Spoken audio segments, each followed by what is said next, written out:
Naam, alhamdulillah, wassalatu wassalamu ala rasulillah wa ala alihi wa ashabihi wa mawala. Naam, abawa àgbà Maulana Asadul Wa'izin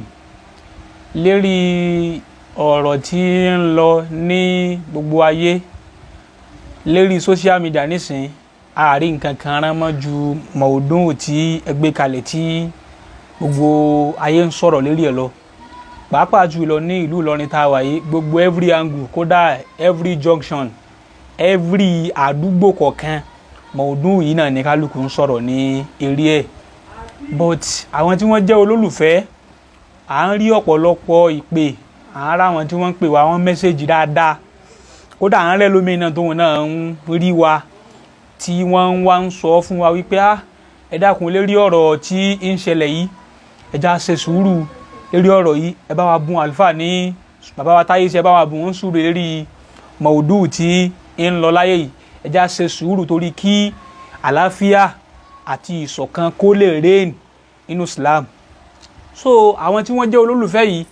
ni èmi fẹ́ kí a mú ọ̀rọ̀ wọn lò lálẹ́ yìí pẹ̀lú ìjókòólẹ̀ Maulana Asadul Wa'izin. Àwọn tí wọ́n jẹ́ olólùfẹ́ tí wọ́n pèpè fún àlàáfíà, wọ́n pèpè fún ìfẹ́, pé ẹ jẹ́ kí ìfẹ́ reign, kí àlàáfíà reign láàrin wa, kí a dẹ̀ ṣe sùúrù lérí ọ̀rọ̀ tí ń ṣẹlẹ̀ ní àgbáńlá ayé nísìn. Bàbá, láàrin ìṣẹ́jú tí yóò mọ níwọ̀n, ẹ dákun a fẹ́ kí ẹ bá wa àdírẹ́sì ọ̀rọ̀ yìí, a sì fẹ́ kí ẹ bá wa àdírẹ́sì àwọn olólùfẹ́ lérí ọ̀rọ̀ tí wọ́n sọ yìí, pé àlàáfíà la fẹ́ nù Islam. Àwọn fẹ́ kí ìjọ kan ó rè láàrin àwa tí à ń jẹ́ àlùfáà òǹdáwà. Alhamdulillah, akí Ọlọ́run, a sì kí gbogbo àwọn tí wọ́n jẹ́ olólùfẹ́ látòkè délẹ̀ pé Ọlọ́run kó má ṣà san wọ́n ní ẹ̀san olóore. Àmín. Èyí tí ó sọ̀rọ̀ lórí èyí àkọ́kọ́ ń bẹ ni wípé ó tó kí àánú Islam ó ṣèyàn, ó tó bẹ́ẹ̀ kí àánú Islam ó ṣèyàn. Kí ni ó mọ àánú Islam ó ṣèyàn ni pé pàápàá jùlọ ní ọ̀dọ̀ wa níyà yín láti bí yìí dé gbogbo tí ń jẹ́lẹ̀ Yorùbá tó ti yé báwọn. Èyí tí ó jẹ́ àánú tí ó ṣèyàn ní Islam ni wípé ìmọ̀ ó ti yé báwọn kò válù púpọ̀ nínú Islam tí à ń ṣe yà yín. Ntọ́ válù yà yín ni ọ̀nà bó ni a ti gbára wa, bó láti gbára wa wálẹ̀, bó ni a ti sọ̀tẹ̀ ara wa, ó ti yé bó láti jára wa bọ́. So òun lọ́fà tó já sí wípé gbogbo orú nǹkan tí ó ṣẹlẹ̀ yìí, ó rí pé gbogbo ọjọ́ tí a ti máa tírìtì àwọn topic kọ̀ọ̀kan àti ìbéèrè tí àwọn èèyàn máa béèrè àwọn azílà wọn wípé a béèrè nǹkan báyìí tí nǹkan báyìí báyìí kí ni ọ̀rọ̀ kí lọ́lọ́run sọ ń bí nǹkan báyìí, ṣé nǹkan báyìí ṣé ẹ̀tọ́ ni àbí èèwọ̀ ni àbí nǹkan kan ni. Níjọ́ táwọn èèyàn ti máa béèrè láyé àtijọ́ tá a ti ń ṣe halkọ̀ wa yìí, gbogbo halakatu wa tá ń jókòó lẹ̀ kò sí èyí kan nínú halkọ̀ wa tá a dájú ẹ̀kọ́ ẹnìkan. Mọ̀ọ́dún tá a bá gbé kalẹ̀ mọ̀ọ́dún tá a bá gbé kalẹ̀ òun lá tírìtì, tá a bá tírìtì mọ̀ọ́dún yẹn pẹ̀lú mímọ̀ èyí tí Ọlọ́run fi mà wá láfi tírìtì ẹ̀. Mashallah. Wá tírìtì mọ̀ọ́dún kan lágbárí àfi kí á mú ẹ̀rí wá. Gbogbo ayé náà ṣe máa yí pé kò sí ọ̀rọ̀ tí ń bá sọ láyé àfi kí n mú burhanu ẹ̀ wá. Ó dà yẹ tó mọ́ fi ń kún pé halqatun ilmiya dirasiya thaqafiyya. So kíní yẹn mo à ń pákéjì kíní yẹn lọ bẹ́ẹ̀ léyìí tí ọ̀pọ̀lọpọ̀ àwọn èèyàn dẹ̀ ń jẹ àǹfààní ń bẹ. Yẹtọ̀ da stand bẹ́ẹ̀ kọ̀dà sí nǹkan tí èèyàn fẹ́ fi mímọ̀ tí èèyàn lọ kéle kéwu ṣe tójú bá wọn náà lọ. Bọ̀tìgbà míì ń bẹ tọ́já sí wípé èèyàn lè wí nǹkan míì kẹ́lòmíì orí ọ̀nà míì yàtọ̀ fún tí ẹni yìí wí. Amúrú ọmọ Umar bin Abdul Aziz tó jẹ́ khalifa ẹlẹ́ẹ̀karùn-ún ní dáwùlà nínú àwọn khulafa ar-rashidin, òun ni wọ́n fi ṣe khamisul khulafa ar-rashidin. So ó wá sọ ọ̀rọ̀ kan ó ń la yazurruni ọgbọ́ la yazurruni anna ummata Muhammadin lam yakhtalifu. Ó ní kò ní dùn máa kí àwọn àjọ ànábì ọmọ yapa lórí ọ̀rọ̀ mímọ́, lórí ọ̀rọ̀ Islam, lórí ọ̀rọ̀ sẹ̀ríà, lórí ọ̀rọ̀ fíkíù. Ó ní bọ́n bá gbọ́ wípé wọn yapa ó ní kí dùn máa tó bá jí ọ̀rọ̀ fùrúà tí è sọ̀rọ̀ usul ó ti bá wọn ó lè ní hannahum law lam yakhtalifu lam takun rahma ó ní tí wọn bá ti yapa ẹnu kún wọn máa ṣe fanfa kele òní ní tèmi rí ni kele òní bẹ́ẹ̀ mi ṣe rí ni kò ní jẹ́ ìkẹ́ fún àwọn àlùmọ̀ tí ń bọ̀ wá so ikhtilafu yẹn ti wà káwọ́ tó dáyé gbogbo àwọn àhìmá rahmatul lil umma wọ́n ti ń bá ikhtilafu yẹn bọ̀ ti pẹ́ bẹ́ẹ̀ bí wọ́n ti wá ń lò ó bọ́ nù ni eléyìí ó ní mo gbẹ́sẹ̀ lé nǹkan báyìí tọ̀hún ní mo gbẹ́sẹ̀ lé nǹkan báyìí ó ti ọ̀rọ̀ mi ń bẹ tó yẹ pé gbogbo àwọn sàhábà lè lọ àwọn ulama al-fiqh wọ́n lè lọ pé báyìí ni gbogbo wọn lọ kọjá pé ẹnìkan ṣoṣo náà ni ó khalafa wọn pé gbogbo bí tẹ́yẹ lọ ni wọn lọ bẹ́ẹ̀ wallahi al-azim gbogbo wọn kò sí ìtọ́ bára wọn jà mẹ́ masha Allah ó ti yé wọn kò sí ìtọ́ bára wọn jà mẹ́ Imamu Abu Hanifa òun kì í ké kunut níbi ìrun àsùbá kì í ké kunut ó lọ́dọ̀ tó òun yẹ ké so ti gẹ́tì báyẹn Imamu Shafi'i òun a máa ké kunut níjọ́ tí Imamu Shafi'i dé níjọ́ tó dé Kúfà níbi tí ìmáà tí wọ́n sin Abu Hanifa sí ó ti yé báwọn mọ́sálásí kan bẹ́lẹ́gbẹ̀ẹ́ rẹ̀ níjọ́ tó débẹ̀ ó wá fẹ́ kírun àsùbá fún wọn kò ké kunut wọ́n wá bí pé èsè tó ké kunut oníbẹ̀ ni ó ní àyè tá a wà yìí Imamu tó ní àyè yìí Imamu yẹn ó ní kọ àfáwà àgbà tó láyè yìí ké kunut òun wá fífi kunut yẹn lẹ̀ òun fi ṣe àpọ́nlé wọn wọ́n bí Ahmadu ọmọ Hanbali Imam Maliki tí ó bá ń lè sàlùwàlá lọ́dọ̀ tiẹ̀ tó ti sàlùwàlá tán nǹkan wá bù lọ́wọ́ ẹ̀jẹ̀ wá jáde Imam Maliki yóò máa lọ kírun bẹ́ẹ̀ yóò kàn nù ẹ̀jẹ̀ nìní yóò sì lọ kírun bẹ́ẹ̀ lọ́dọ̀ Ahmadu ọmọ Hanbali ó ní tó bá yẹ mú ẹ̀jẹ̀ jáde lẹ́yìn ìgbà tí a bá sàlùwàlá tán àlùwàlá ti bàjẹ́ nù àfi ká tún àlùwàlá ṣe Maliki ní kò bàjẹ́ wọ́n wá bí Imam Ahmadu ọmọ Hanbali wípé ká tiẹ̀ wá pé Imam Maliki tiẹ̀ wá ń bẹ láyé ńgbọ̀ wá wà láyé òun sì ní òun ní ọ̀sẹ̀ ìmáàmù ó ti wá sàlùwàlá tán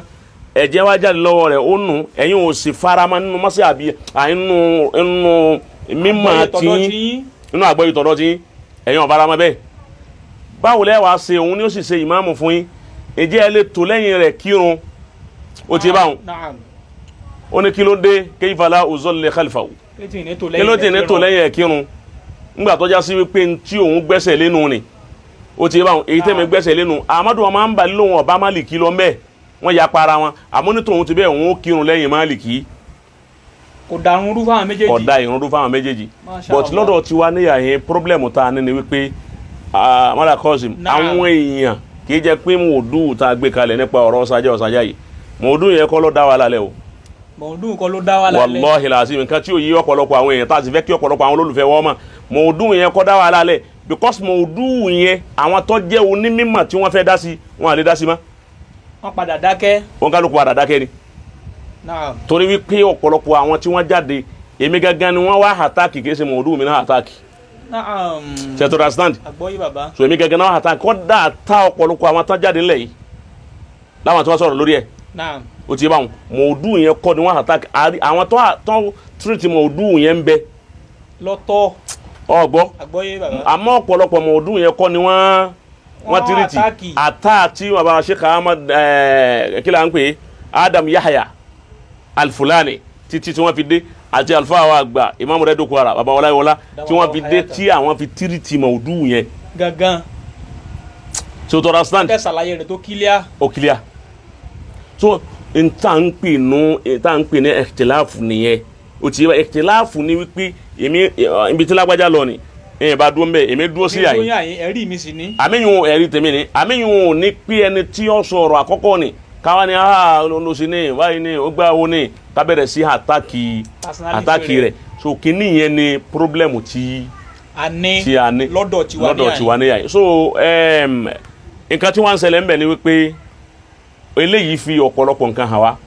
ó dẹ̀ fi ọ̀pọ̀lọpọ̀ ntí oruju àwọn nǹkan tí ṣubú àmẹ́mbẹ̀ fún wa ó jẹ́ kí kíní yọ. ìmọ́lẹ̀ tàn sí nǹkan hàn bàbá ọ àbáná rẹ̀ nǹkan hàn bàbá ayé ọ̀pọ̀lọpọ̀ lẹ́nu jẹ́ ta yìí ọ̀pọ̀lọpọ̀ àfà kọ́dà ta ọmọ Markaz tọ́já sí wípé nínú ọ̀rọ̀ yìí tí mo mọ ipa àìdá tí ọ̀pọ̀lọpọ̀ wọn kó lórí ẹ̀ àmọ́ tí wọ́n gbà lérò tuntun jọ Markaz gan bẹ́ẹ̀ni tá a sì jọ ń bẹ ń lu yìí náà Markaz kan náà sì ní wa Markaz kan náà ni wa kátó wá sọ ẹni tí kì í ṣe ọmọ Markaz so gbogbo ẹ̀yin kò wá sí ẹyọ kan rẹ̀ tọ́lọ́hún ò tú àṣírí rẹ̀ kò sí ẹyọ kan tí mi mà lọ́wọ́ ajé kí n padà wá mà ńgbà mo tó débẹ̀ mo dùn ilé mi ń pè ilé mi fi ń lọ ńgbà mo wá débẹ̀ tí wọ́n á rí àwọn àṣírí ẹnìkan ń pè mí ká ẹ wo lágbájá wọ́n ka àwọn márùn kan fún mi inú markas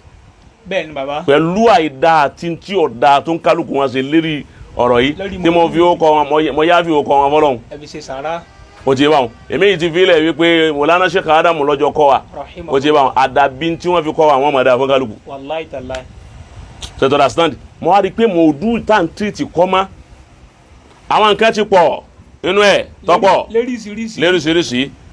o ti yé báwọn ọ wá jẹ́ kémi náà mọ Ọlọ́run fi ó jẹ́ mọ ọ̀tá nínú ọ̀rẹ́ so to understand Ọlọ́run fojú àṣebí hàn. ó fojú àwọn àṣebí hàn àmọ́ àwọn kan bẹ tọ́já sí wípé a gbọ́dọ̀ má máa dúpẹ́ fún wọn ní gbogbo gbà nínú àwọn àgbà tó wọ́n jọ mọ́ríkàtì náà tí wọ́n sì jẹ́ ní ire púpọ̀ àwálù wọn téèyàn gbọ́dọ̀ kọ́kọ́ pé a gbọ́dọ̀ dúpẹ́ fún ẹni yìí ó ti yé báwọn òun náà ni Alhaji wa Sheikh Abdulkadir onílé márùn. adamallahu hayatahu. ṣe àwálù pé wọ́n kọ́kọ́ dúpẹ́ fún yàn a tún fi àsìkò yìí náà pé à ń dúpẹ́ fún wọn. ẹ ṣeun bàbá. kọ́lọ̀ mọ́sàbá wa san lẹ́sàn rẹ̀ pẹ̀lú àníyàn rẹ̀ àtàníyàn dáadáa tí wọ́n ní láti ara Sheikh Adam dédé baba mudiru dédé tiwa náà tọ́jẹ́ ìfẹ́ tí ọmọ bẹ́ẹ̀ ni Mawlana Wasirul Markaz Mawlana Sheikh Adam Yahya Al-Fulani Imam Darul Hijra gbogbo bí wọ́n bá wà báyìí Ọlọ́run jí wọn bẹ pẹ̀lú àlàáfíà albarkola Muhammadu Rasul má fi nǹkan kan sí wọn má fi nǹkan kan sí wọn bàbá náà tàn mọ́lẹ̀ tọ́pọ̀ ọgbọ́ wọ́n tan ìmọ́lẹ̀ tí ọ̀pọ̀ ọwọ́ ajé àmà wípé ọ̀rọ̀ ti kú ọlọ́rọ̀ mòdù kọ́ làwọn èèyàn fẹ́ tírìtì lára wa. ó ti yé wọn àwọn èèyàn ń tírìtì bàbá Lagege lára wa lọ́tọ̀ wọ́n ń tírìtì mùdírù lára wa lọ́tọ̀ tọ́ ẹ kọ́rọ̀ mòdù ni bí àwọn ti bí bàbá Sheikh Adamu yà á ṣe tírìtì mòdù bí wọ́n ti tírìtì ẹnu àmẹ́lòmí ò tírìtì mòdù mọ́ ó ti yé bàbá Lagege ní tírìtì lára Atayeshe èyí wọn náà ọbẹ̀ kọ́lọ́n bá wa san bàbá wa Sheikh Adamu Yahya bàbá Imam rẹ̀ dúkúara kọ́lọ́n bá wa san àwọn náà lẹ́sàn olóore tatuni àfa àgbà sahibul bayani wa tibyan babalalagbado Ọlọ́run má fi nǹkan kan ṣe Mawlana sahibul bayani wa tibyan ẹni rí ni wọn aṣáájú rẹ̀ ni bàbá wallahi alazim bẹ́ẹ̀ ni bàbá lọ́jà tuntun Sheikh Abdul Fattah Sheikh Abdurrahman Yasin aṣáájú rẹ̀ ni wọn. so wọn lọ bẹ́ẹ̀ so ó bu àwọn tatuni. bàbá wa àgbàláyé gbà mí. bàbá wa àgbàláyé gbà mí ránṣẹ́ Hamza so ọlọmọsá jẹ́ kíá àbá wa wọ́n pọ̀ bẹ́ẹ̀.